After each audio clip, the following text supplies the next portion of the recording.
o'clock hour, but we are going to give it an extra minute or two like we always do. Let some folks shuffle in here. We'll plan to get started around 9:02.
Four of the CBAC members present.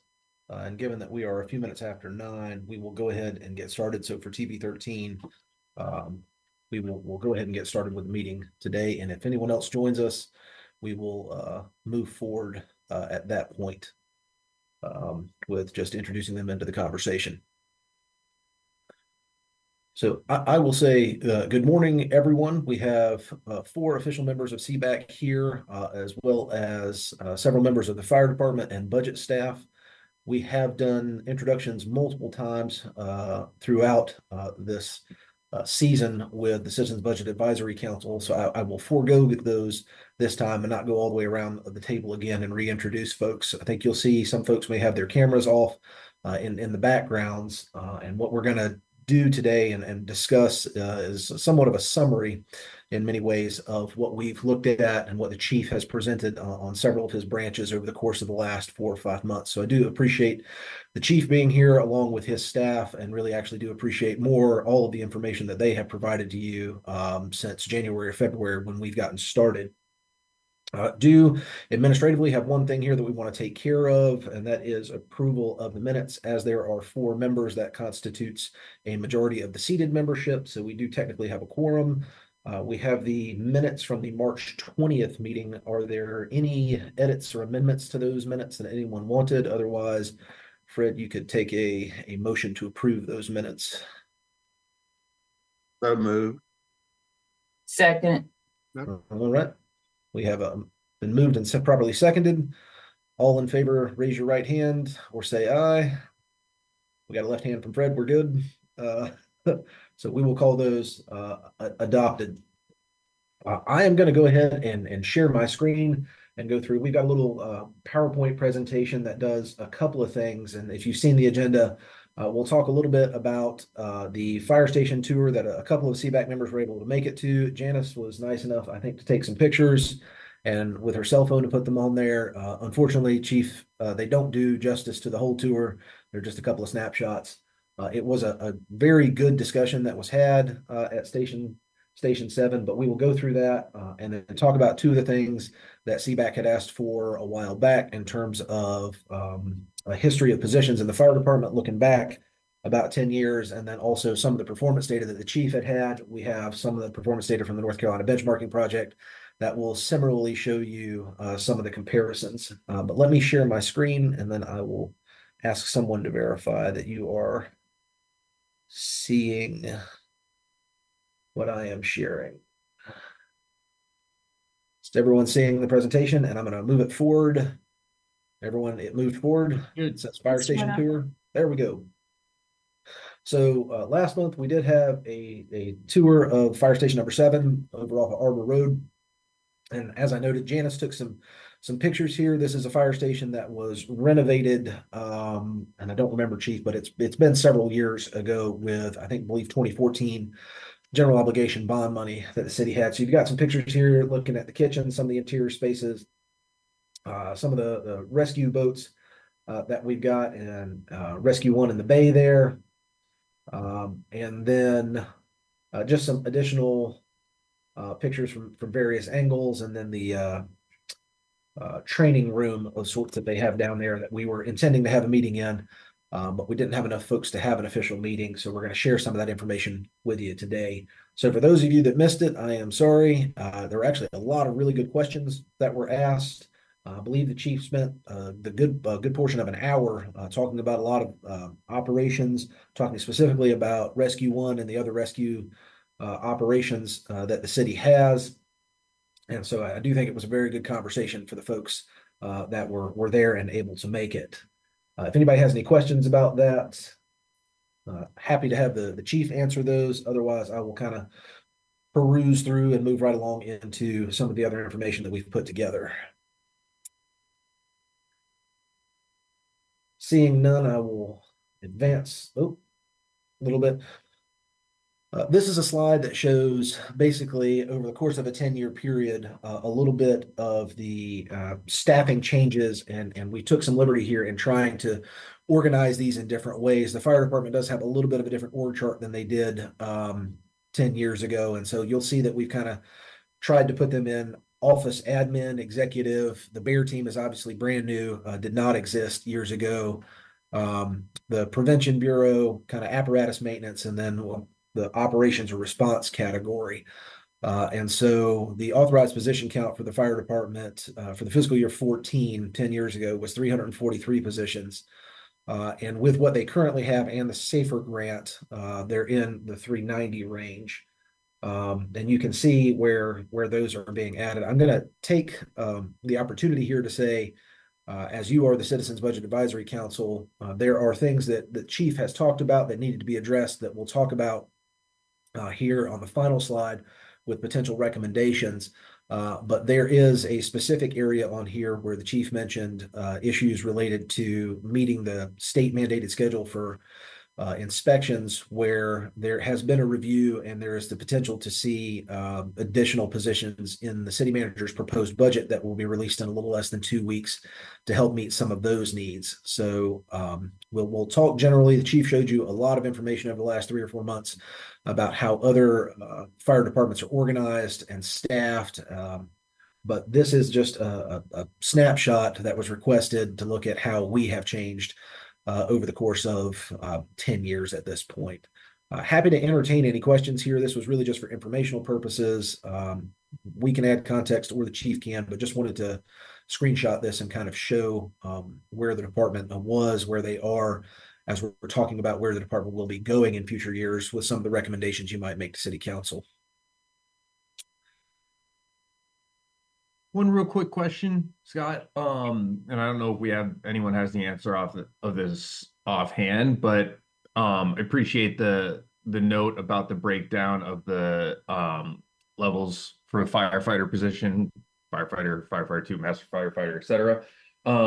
Do we have a general idea of how that breakdown has or has not shifted proportionally? I know that we've obviously moved from 163 to 182, but has the distribution of those positions across those categories changed fundamentally? Chief, do you know how many firefighter 2s and masters you have? So those were promotional opportunities based on tenure and certifications that they had to pass. I do not know how many of them. Janice may be able to look that up kind of quickly in the background. Chief Mayo, do you or anyone on your staff know how many twos and masters you got compared to regular firefighters? Well, I do, but I don't have it right here in front of me. I can look, or if Janice wants to look, she might be able to put her hands on it more quickly than I can. No, I mean, I don't even need the exact number. I'm just wondering if there's a sense that the overall balance of how those roles are distributed based on promotions and whatnot have changed over the last 10 years. But unless it's not fundamentally different, I don't think it's a big deal. Yeah, so that the firefighter 2 and master firefighter were created as part of public safety pay plans 2 years ago. Okay. That's what I remember. Yeah. And I have it. okay. The breakdown. This is only for 25, or like for the current what we have breakdown for 24. So firefighter 2 is 64, master firefighter is 51, and then firefighter is 52. I don't have that for 14. That would take me a bit longer to get. No, that's fine. That's Yeah. interesting to hear the breakdown. Yeah, it wouldn't have existed for 14 Yeah. because those designations didn't exist then, but Oh, okay, well, yeah. so even distribution there.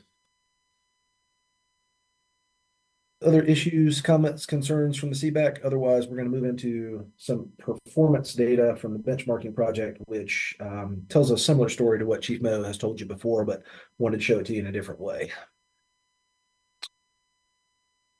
So we tried to pull a couple of things. I will say the North Carolina benchmarking project, the way that the data is collected and reported out has changed over the last 2 years. And I don't think we have the same level of access to reporting this as easily. So we pulled a couple of metrics as examples. I wanted to talk about them, and you'll see we've tried to include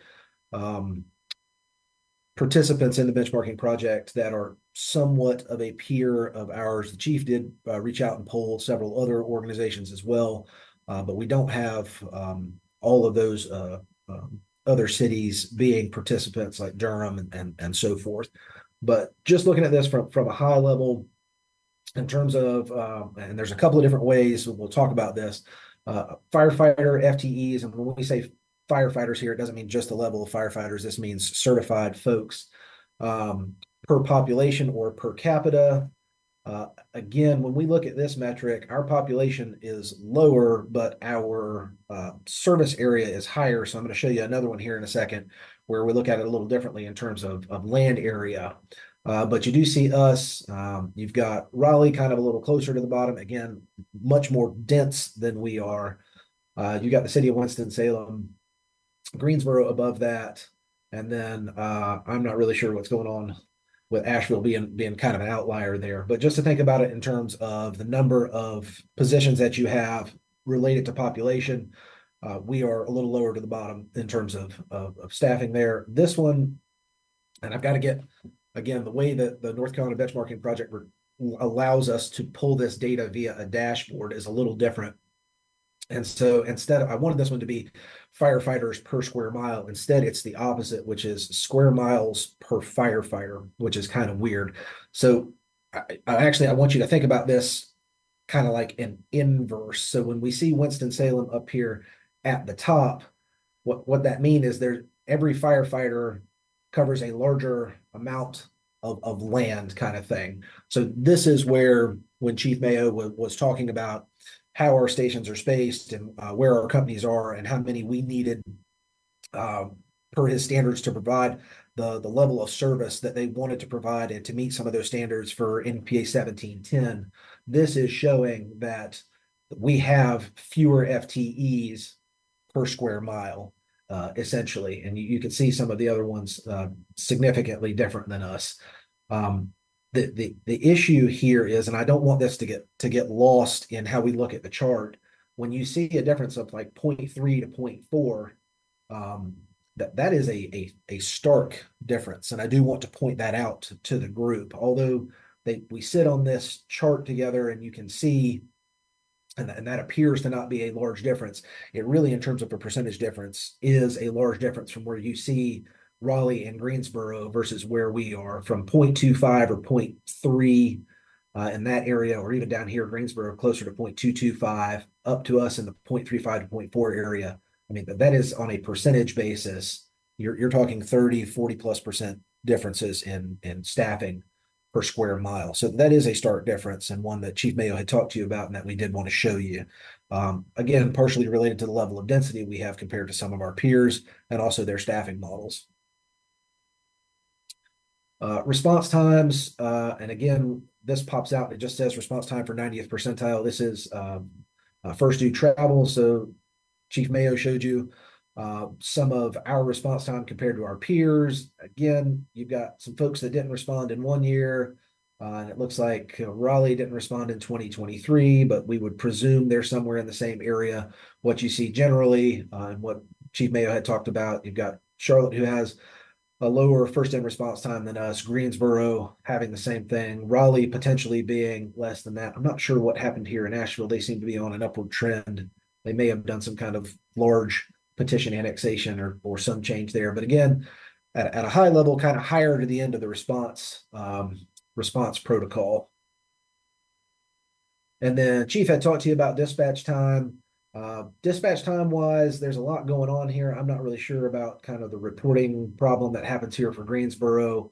They may have reported some data incorrectly, but we don't seem to be too far off in this area from the average. And then Charlotte is either measuring something a little differently or doing a little bit better than everybody else down at the bottom. So at a high level, what I wanted these graphs to show you is the fire department had given you some information suggesting that we don't have as many resources per population per square mile, and that is borne out in the review of our peer data.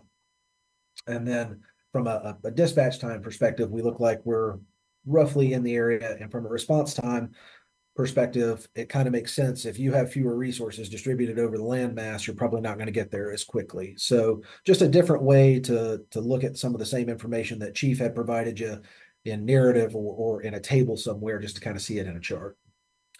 I know that the Chief had talked about firefighter injuries. This is the best thing that we could pull from this. And I'm going to tell you, firefighter injuries per fire reported is probably not the best metric for this. It was one of the only ways that we could pull it. Obviously, when you do it per fire, this cuts out all of the other types of, Chief Mayo, when you do emergency medical calls, when you do rescue calls, when you do anything else. So unfortunately, this was the only metric we could get at for firefighter injuries, the way that the benchmarking project was standardizing it.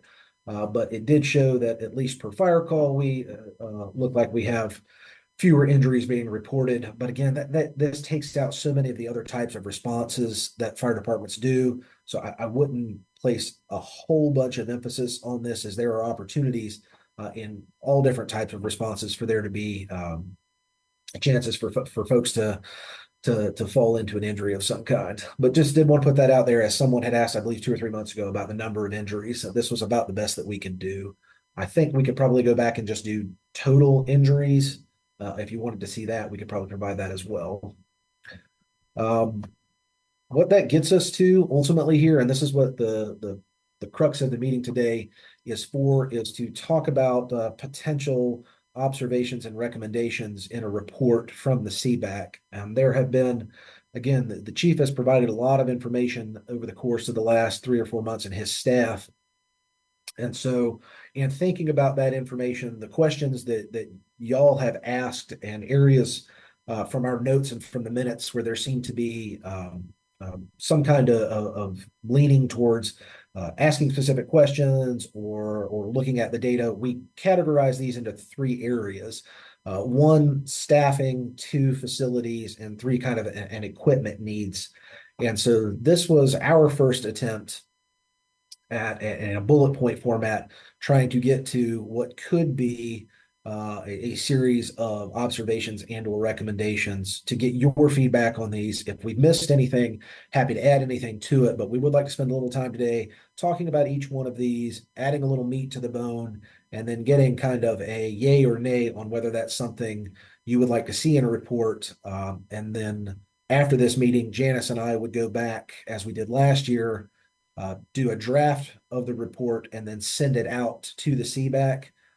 Let everybody review it and individually send back any edits, comments, concerns they had, so that we could get to a final draft pretty quickly and be able to approve that at a final meeting. for the CBAC. So at a high level, from a staffing perspective, there were a lot of areas where the chief showed you staffing needs and desires. One of them presented was related to trying to mitigate the amount of overtime that the fire department is having to run. Chief told you that we don't budget for recruit classes, and that from kind of a ratio perspective, there are other fire departments who have what I might call more positions per minimum staffing to help them meet their needs for that minimum staffing on an everyday basis. Without spilling the beans too much about the manager's proposed budget, I would expect to see something in the manager's budget related to overtime funding. And you see that sub bullet point to talk about what is the appropriate level of either A, funding overtime, or B, simply adding positions and doing analysis to show how many firefighters you would need additionally to meet that minimum standard so that you don't have to constantly call back for overtime. Hey, Scott, can we start asking questions? Absolutely. Okay, I've got tons of questions about, Okay. well, several about the staffing. So I guess, well, a couple things. So first of all, I recall that the inspections personnel to me was the really alarming staffing need. Of all the things that Chief Mayo said, to me, that was the one that was like, wow, that something needs to change. Second, now the other question concerning this overtime funding, I know like, and recruit class. So, I mean, is there any possibility of having regular recruit classes? Because I would think, if nothing else, for the purpose of sort of maintaining a coherent, group of people throughout a career trajectory, you'd want regular classes. And the last question that comes to mind immediately is when talk about this overtime funding versus additional personnel. I know with police, they're having trouble recruiting people.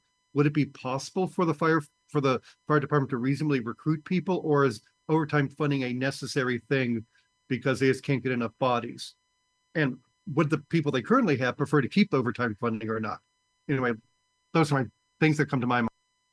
All right. So I heard 4 questions there. I'm going to start to answer a couple of them. I'll let the chief pop in if we need to here at the end. I'm going to start at the bottom. So you see the third bullet point there is for inspections personnel to meet state requirements. So I think without question, y'all would be looking at a recommendation that there is a state requirement for those level 1, 2, and 3 inspections that they need to be met on the 1, 2, or 3 year timelines. And without spilling the beans too much, I would expect to see something in the city manager's proposed budget to remedy that situation in part or in whole. But I do think so. Starting at the bottom one, we have heard from y'all. We need to meet the minimum standard kind of thing. So we would craft something that alludes to that. And then, yes, it can be the first amongst those as kind of a priority recommendation, but I would expect to see that discussed and something included potentially in the manager's proposed budget here in a couple of weeks. With respect to some of the other issues about overtime and recruit classes, the Chief Mayo and the fire staff do run recruit classes. They do try to time them. The question, I think, really realistically is twofold on the recruit classes. One, we have never budgeted for a recruit class, and there is a real question about when that recruit class should be timed in terms of when they get out versus how many, what the attrition level is on the street. So really, and Trey, you can jump in here if you want to, but the question is really, how far below authorized staffing do you want to get before you graduate a recruit class? And I think the fire chief has been asked in the past to be at a much lower level on the street where we are right now. I think, Chief Mayor, we're still about -30 on the streets where we were last month when we were talking. So I would assume we're probably still in about that same threshold. It's about the timing for that recruit class, Fred, and how that affects how much money they spend. If you bump the recruit classes up such that they're graduating and you keep authorized staffing levels, you're just keeping more people on the payroll. And what we need to do is reflect that in the budget. If that is the management practice that we want to move to, then that needs to be reviewed and the resources need to be allocated for it realistically. And so what I think you see that bullet point at the bottom, or that sub bullet point about adding additional personnel, that's part of that conversation, and we can definitely include that in context to a recommendation that the CBAC would make, that it's looking at overtime staffing, the amount of overtime, or excuse me, the amount of overtime that's being run currently. How do you reduce that amount of overtime? And it's a combination potentially of not just the addition of positions, but also the timing of those recruit classes. And those would be things to be looked at. Again, all of that has a fiscal implication, and it would be easily said that that's in the millions of dollars range, no matter what the ultimate decision is made there. But I do think that's something we have already been looking at. Those are discussions I know that the chief has had with management team, not just over the last 6 months, but over many years. And I think the new city manager knows that there is a staffing model that we're using in the fire department that we're not currently resourcing correctly. And so those conversations need to be had. And your recommendation would basically say, these need to be looked at. Obviously, this is something CBAC has talked about for a year or two, and the reason we looked at it this year. And some decisions need to be made about what is the appropriate staffing level to make sure that we're resourcing the fire department correctly for what they're currently providing. And then you see the second bullet point, which is also what we talked about in terms of expansions. Where do we look for, and how do we look at what are the next areas that we would potentially add additional staff for?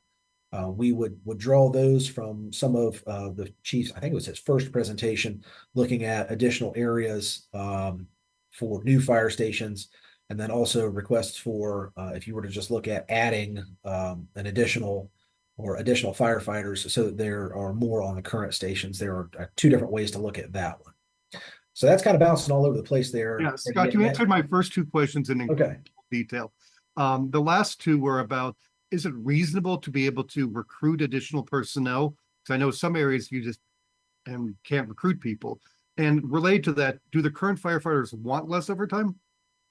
Basically, I mean, you could imagine driving people away by cutting that down their overtime.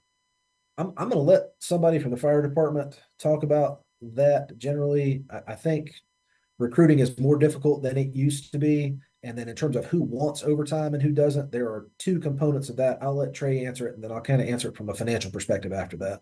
I figured you'd have to. Yeah, so recruiting, we don't have the recruiting challenges that law enforcement has, but just to put it in perspective, 15 years ago, if we were hiring 25 or 30 recruits, we would get 600 or 800 applicants for those 25 or 30 positions. Now we're getting 175 to 225 applications for those 25 or 30 positions. So, there's a reason a 4A school beats a 1A school in football just about every time. They've got more athletes to choose from, from their pool. Same thing for us. I'm not saying that we are hiring poor quality recruit firefighters, but we have less of an applicant. We have smaller applicant pools to look over from which to select the recruit firefighters that we are hiring. The overtime piece of that is so it kind of depends on where you are in life. Some folks like to work a lot of overtime. Some folks, get weary of overtime, and if you look up and your overtime assignment is at a station that runs 3 or 4 calls a day, and they get a reasonable amount of rest at night, it's okay. If your overtime assignment is downtown, MLK, Liberty Street, Shadow Line, some of our busier stations, when those guys and girls get off in the morning, it looks like they're queuing up to shoot a scene from The Walking Dead. I mean, they have just had it handed to them all night long, and they are frapped. From a management standpoint, relying heavily on overtime staffing is risky. And on a typical day, we have 8 people back on overtime. Sometimes it's 2 or 3. On a Saturday or Sunday when the weather's pretty, or a day during the week when it's a teacher work day or whatever, we may have 12 to 18 folks call back on overtime. What makes that risky is you have people who are back working overtime who are on a team that they are not a member of that team. So you've got Engine 99, you know, and there's a company officer there, there's an engineer there, and there are 2 firefighters assigned to be on Engine 99. And so on this day where you're relying on overtime staffing, the company officer is off, a couple of your firefighters off. So you've got one person there assigned who is actually assigned to that team, and you've got 3 other folks there who are not members of that team. I mean, they're part of the organization. They've been trained to a similar level, but it would be like, you know, somebody saying, "Hey, Fred, come on here. We're gonna go to the Final Four, and I'm gonna take 4 players out of your starting 5. You're gonna have one of your starting 5, and the other 4 are gonna come from some other. You know, they came off a good team, but you all have never practiced together before."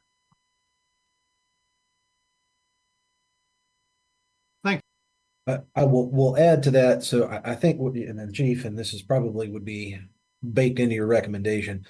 There will always be some small amount of overtime that is necessary, and it is there, but reducing the amount of overtime would reduce some of the risks that the chief is talking about. The other piece with what it means to individuals, and Chief said this, some folks want it and some folks don't. I think what you see is there are some folks who are intentionally trying to use it, particularly in their last 4 years, to increase their retirement contributions. And not that that's necessarily a bad thing, but the city also runs into some financial issues with that, with the new pension spiking law. If someone over the course of their last 3 or 4 years is able to run a significant amount of overtime and significantly increase their pension payouts per that calculation, we also get hit with a pension spiking payment where the city basically has to pay the state treasurer's office because that person has Oh, I didn't realize that. over Okay. time. Got it. Yeah. Yeah. Now, we don't hit that a whole lot, but there are a couple of individuals across the organization. I think at any given time, there's probably about 20 or 25 folks that are potentially subject to those types of payments. And they can be very small or they can be very large. Outside of the fire department, we've had pension spiking payments in the 6-figure area. I don't know specifically in the fire department, and this is something that as we've been raising salaries over time kind of exacerbates that. But again, there's not a whole bunch of people doing that, I would say, but there are probably a couple, Fred, when you say they like it, they're being very intentional about not just putting money in their pocket currently, but about putting it in their pocket in the future. There are some, like I said, fiscal implications for that, and the chief would like to reduce overtime to just mitigate a lot of the risk of kind of that teamwork effort. So I think looking at this, there's the question overall of there's the staffing model that is required to run the fire trucks, and we need to make sure that the fire Scott, department's adequately resourced. Fully answered. So, Fully okay. answered. Fully answered. Perfect. Cool. So from a staffing perspective, other questions, comments, concerns about those bullet points as we've kind of bounced back and forth between all 3 of them here? Otherwise, I would expect for us to craft language, like I said, in line with what's been discussed here for all 3 of those. Have we missed the ball anywhere? Was there somewhere else that you heard something from the chief that you wanted to discuss, or have we touched on the higher points there? Now, I know that the chief provided a lot of information in a lot of different areas for logistics and all of those things as well. We can go back and grab any or all of those that you want, but these were the ones that had, I think, the most conversation as you were discussing this back and forth over the last couple of months. Yeah, the one, like, this is digging back a few months, but one of the things, and this doesn't fundamentally change the list that we have here, but one of the really helpful talking points for me was seeing the potential to lower insurance premiums if we changed the coverage, and whether that was new stations, new personnel, etc. That was particularly poignant, and I think if in whatever recommendations we put forth, if we can kind of at least if we can match that up somehow with what that threshold might be, or at least project that a little bit, I think that would be really helpful. Okay. Yeah. Yeah, I'll say as a homeowner, that was a key piece of information. The idea that, lowering insurance rates across the city might cover the cost of the Right. increased taxes was big thing for me.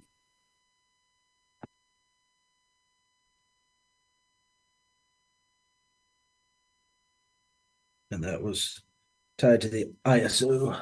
Yeah. Alrighty. Other comments, questions, concerns in the staffing area?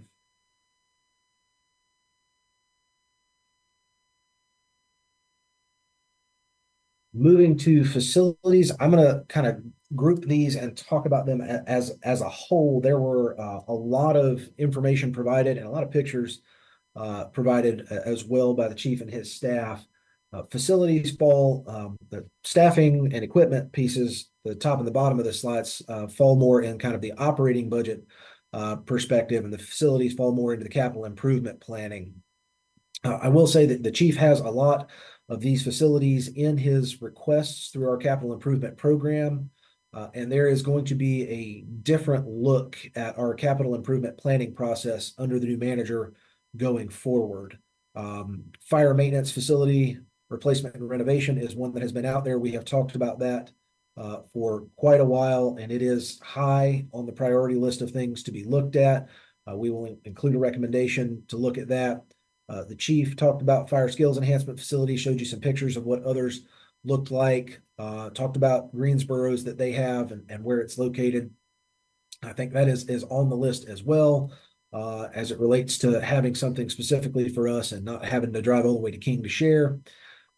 Supplies and equipment, warehousing. So the chief did show you some of those, again, on a list of it. Just kind of depends on what the level is. And I think we need to work, and perhaps your recommendation is for us to, as staff, to get together, really figure out what that looks like, where it is. I know there are some ideas about potentially using the old station, I think 3, and warehousing some stuff there, but really what is adequate, what is the preferred level there. And so probably a recommendation for us to really figure out what do we need from a warehousing perspective? Does it need to be spread out in a couple areas over the city? Where do we need that? And what does it look like? The chief did have several renovations and replacements of current stations, not including kind of as with the next bullet point, the future station planning. So there were a couple of areas where he talked about adding stations, but there were a couple of areas where he talked about also what response times could and should look like if we better placed some of the stations we had and rebuilt some of the older stations that were built pre-1980 that really aren't set up the way that the chief needs them in order to be able to provide modern fire services kind of thing. So there is going to be, in my mind, each one of these would be a separate recommendation under a heading of facilities. Any specific kind of issues, comments, questions, or things that we need to add here? Otherwise, like I said, Janice and I will look back at what the chief had presented and really add some meat to the bone in terms of recommendations and looking at these and prioritizing these. And feel free to kind of chime in here. I only get a small strip here, so if someone's raising their hand, please just unmute and feel free to chime in.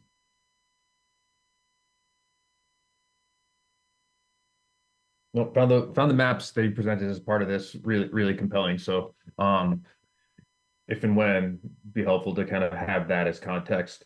Okay.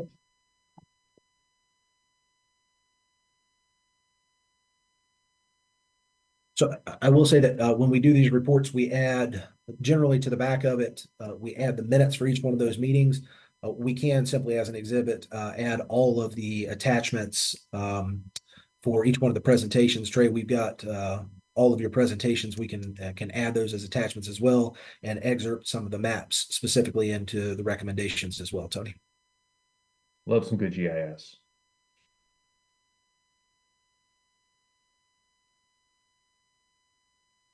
Anything else anyone wants to add in that general area?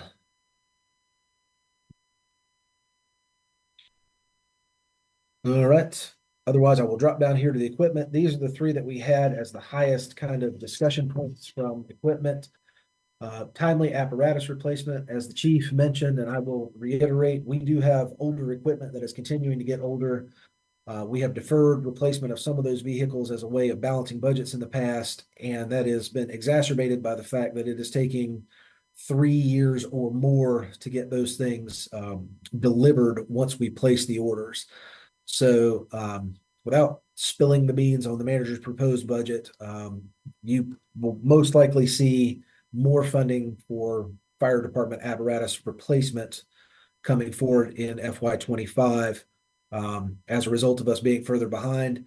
And I can tell you this, that the new city manager is very interested in, not just for the fire department, but across the organization. What are the timelines that we're supposed to be replacing equipment on?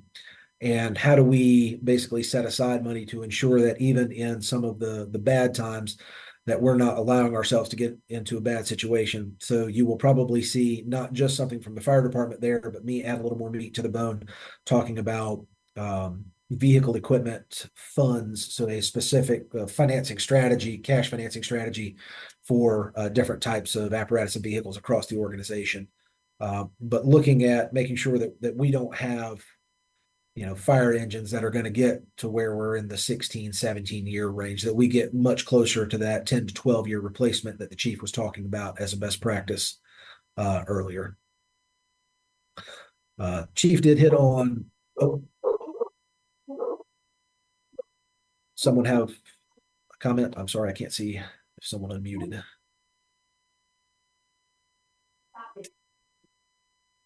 We'll keep going there. Electric vehicle fire mitigation, the chief did talk to you about, particularly when it comes to the potential for electric vehicles catching fire inside of parking decks, that we essentially have no strategy to deal with those currently. So it would be appropriate to have a recommendation for us to create some kind of strategy to deal with that. The chief put in front of you, there is a budget request that would allow them the opportunity to try and get electric vehicles, as they call it, on fire in a parking deck, out of the parking deck. But there were some other recommendations there, so we would kind of include those. And then generally to talk about the level of funding for equipment, SCBA again is self-contained breathing apparatus, radios, and then TO is turnout gear. I would, again, without spilling the beans, imagine that you see something in the budget in a large scale related to turnout gear needs and that self-contained breathing apparatus. But that would be a recommendation, again, for us to look at what are the timelines, what are the annual replacement cycles, and to, just like we're doing with apparatus or vehicle replacement, get on a schedule that makes sense, stop having so many lump sum issues, and find a way to set aside money so that when we have more difficult times, that we don't find ourselves deferring maintenance. But that's looking at what is the adequate level of funding for equipment through the fire department and prioritizing what those needs are. General comments, concerns, that one may be written as a recommendation, but with sub bullet points for the different types of equipment that the chief had talked about previously.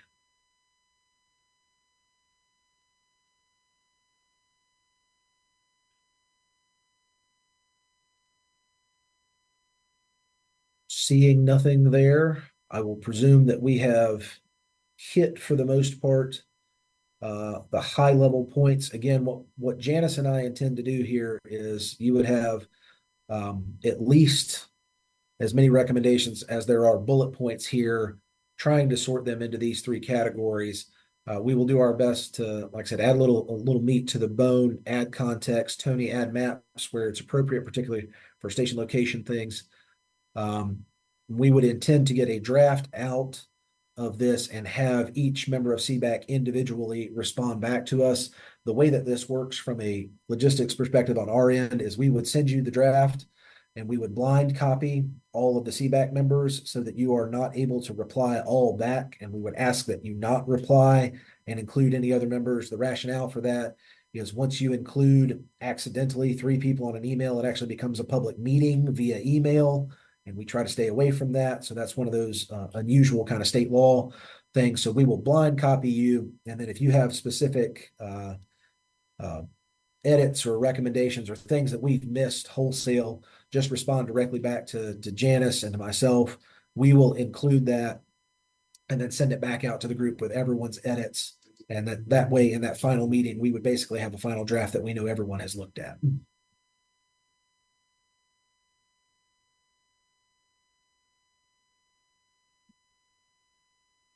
Questions? Anything that you need or want to see included again that we've not here? Anything else generally that you'd like to ask us or the fire chief? Or are we pretty much headed in the right direction for you? Sounds good. Okay. Well, we'll take this direction. Like I said, we will add to this. I'm not going to give you a specific date. We are in the middle of budget document production right now. Things are moving hot and heavy and fast. I would like to get this out to you in a couple of weeks or less. That is going to be the goal, but I'm not going to commit to a specific time frame. We've got a new manager and a new budget process here, and I just want to make sure that we give that the time that it needs. We do have on the agenda, it says next meeting TBD. So depending on how quickly we can get this draft together and get comments back from the group, we would schedule another meeting on a Wednesday morning. If we're able to do it faster than 4 weeks out, I would prefer to do that.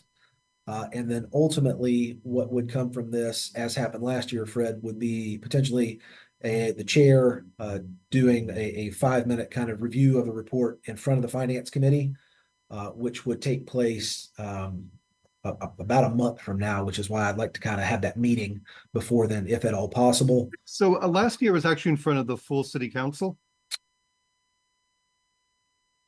Was it in front of the full city council, or was it finance committee and they were all there? That's a good question. The entire city council was there. Actually, I'm pretty sure, I thought it was a city council meeting. There's some weirdness with the scheduling or something. Let me go back and look at it. We may have done you at a committee of the whole at one of the budget presentations. That could have been the deal. And technically, all of those budget workshops are the finance committee. What I will tell you is, Okay. generally, the entire council shows up to finance committee because it touches everything. Okay, that could have been the deal. Okay, because everyone was there. That was okay. Yeah, Okay. we had Never finance mind. committee yesterday, and 8 of the 9 were there yesterday. Let me Okay. go back and look at the schedule. We will, based on when the report. So regardless, I should expect the entire city council to show up. Oh yeah. Okay. That's Yeah. all I want. Yep, the whole firing squad. That will operate off of that, and depending on when we have that meeting and when the report is officially approved, is Fred, how we'll slide you in. If we can get you to a regular finance committee meeting, we will do that. If not, it will probably get pushed to one of the budget meetings, which is still finance committee, just at a different timeline. Yep. I believe that is all we had, and I apologize again for screen sharing that slide and talking over everyone while we had that. We have touched on everything that was on the agenda for today. If there's anything else anyone would like to add, please feel free to. Again, I would just like to say thank you to the fire department. They have been the entire support mechanism for this, and so Chief Mayo, to you and your staff, you put all this together, you made all this happen, and so here at the end, we're gonna kind of draft up these recommendations, but the vast majority of the work was done outside of budget and by the fire department, and so I greatly appreciate that and the time that his staff took to put that together. I at least learned a lot. Yeah, It was great. Thanks so much, Chief. I appreciate all the time, Chief Mayo, and to you and your staff. We appreciate the opportunity and your interest. Absolutely. All right. Well, having said all of that, like I said, Janice and I will begin working on a draft document. We will get that out for your review, and then based on how quickly those comments and feedback come back and our ability to turn around a second or final draft, we will send out an email to schedule a meeting on a Wednesday morning at 9 o'clock. But we will figure out which Wednesday morning at 9 that's going to be, and give you as much notice as we possibly can for that. Sounds good. Well, Great. are we adjourned? If you so deem it so, you are the We are chair. adjourned. All righty. See you guys. Okay, thanks, everybody. Okay, bye-bye.